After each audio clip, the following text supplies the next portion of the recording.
Baik, Assalamualaikum warahmatullahi wabarakatuh.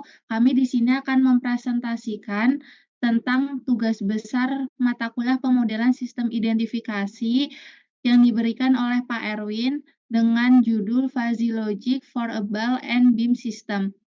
Dengan saya sendiri bernama Nurul Amelia dengan NIM 2010123100058 dan rekan saya bernama Marsha Clarabel dengan NIM 2010123100047. Pertama, pendahuluan.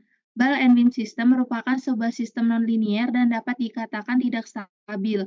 Sistem ini juga terbilang kurang memiliki controllability ketika dilakukan uji keefektifan algoritma kontrol. Kontrol keseimbangan dan gerak bola menjadi tantangan pada sistem ini. Konsep dasar pada sistem ini dapat diterapkan untuk stabilisasi berbagai sistem. Adapun pada sistem ini, sistem dikatakan tidak teratur dan derajatnya tidak dapat terdefinisi dengan baik. Berdasarkan dari jurnal yang diambil, identifikasi sistem digunakan untuk menentukan model matematis yang tepat untuk sistem tersebut. Adapun aplikasi MATLAB digunakan sebagai penunjang dalam proses identifikasi sistem tersebut. Berikut merupakan model dinamik dari ball and beam system. Jadi di sebelah kiri bisa dilihat ada gambarnya. Di situ ada ball and beam-nya, terus ada lever arm-nya dan gear-nya juga. Untuk di sebelah kanan sendiri ada rumus-rumus atau formulasi yang digunakan pada sistem ini. Kemudian yang telah dimention oleh Marsha tadi, dari hasil model bump and beam, teta sudut motor menentukan percepatan bola tersebut. Kemudian dengan adanya integrator menjadi kecepatan bola. Dengan melewati satu kali integrator kembali menghasilkan keluaran posisi bola. Dengan adanya hal tersebut, maka pemodelan dinamika beam and ball system dapat terlihat pada slide berikut ini. Input sistem terdiri dari sinyal random seragam yang di sebelah kiri itu. Terus kemudian terdapat scope untuk melihat sinyal ini pada input dan output sistem. Setelah itu menu logging data pada scope diaktifkan, terus datanya langsung masuk ke workspace-nya. Lalu data yang telah di-log dibagi menjadi dua berdasarkan input dan outputnya. Dan berikut ini merupakan hasil dari sinyal input dan sinyal output dari yang masuk ke workspace.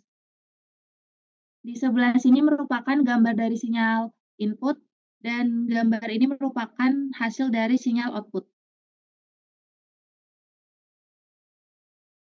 Data dari sinyal random yang telah dihasilkan dibuat sistem identifikasi dengan plot terhadap waktu. Jadi berikut merupakan time plotnya dari sistem tersebut. Dan gambar ini merupakan plot dari data spektra. Berikut merupakan plot fungsi frekuensi dari data input dan output. Selanjutnya terdapat proses identifikasi sistem. Proses identifikasi sistem ini dilakukan import data. Import data ini didapatkan dari hasil sinyal input dan sinyal output yang didapatkan pada hasil logging data. Kemudian dilakukan estimate dengan menggunakan polinomial dan kemudian dilakukan percobaan dengan 3 kali percobaan menggunakan metode ARX dan instrumental variable. Di sini terdapat 3 percobaan dengan nilai NA, NB, dan NK yang berbeda-beda, yaitu yang pertama ARX dengan NA 4, NB 4, dan NK 1.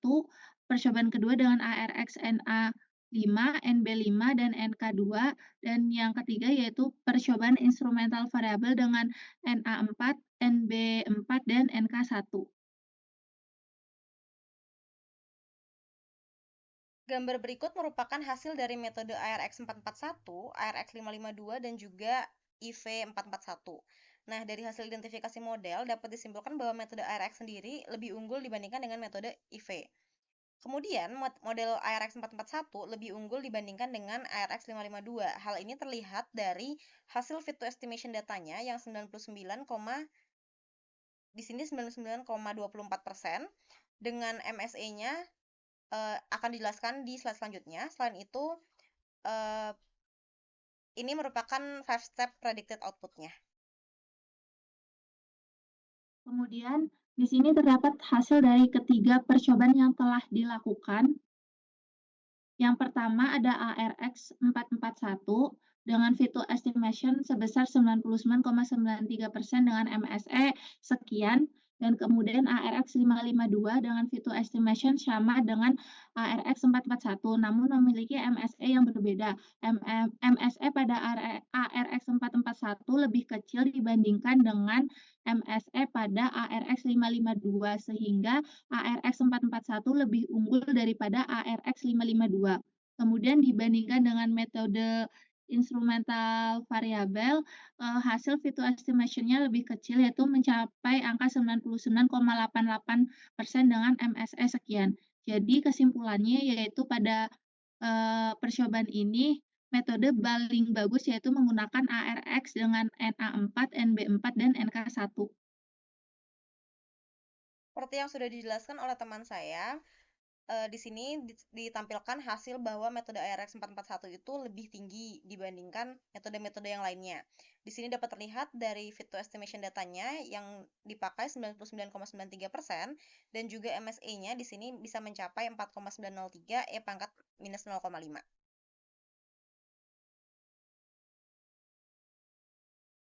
Kemudian selanjutnya menggunakan metode Neural Network atau NN.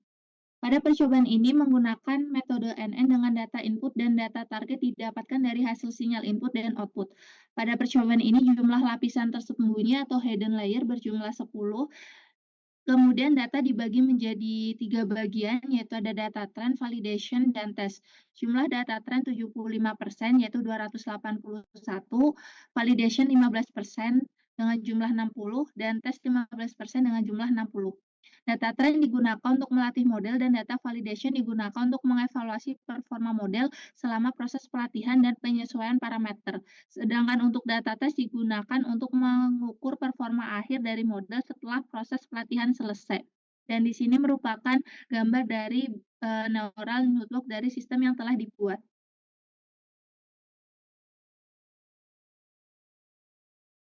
Hasil terbaik yang dicapai oleh model selama proses pelatihan pada data validasi mencapai angka 97,35% pada epok ke-6.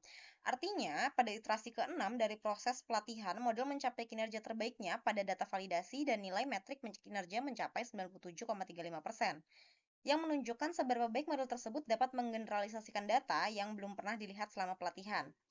Namun, dari hasil percobaan yang dilakukan dengan menggunakan model neural network ini, MS yang dihasilkan mencapai lebih dari angka 90, yang artinya model NN ini mengalami overfitting.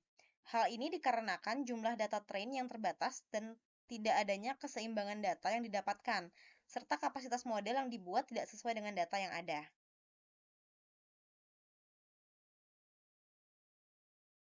Berdasarkan hasil yang telah ada, dapat disimpulkan bahwa BIM and BAL sistem dengan data yang tersedia kurang cocok menggunakan pemodelan identifikasi dengan neural network. Hal ini terlihat dari nilai MSE yang melampaui angka 90.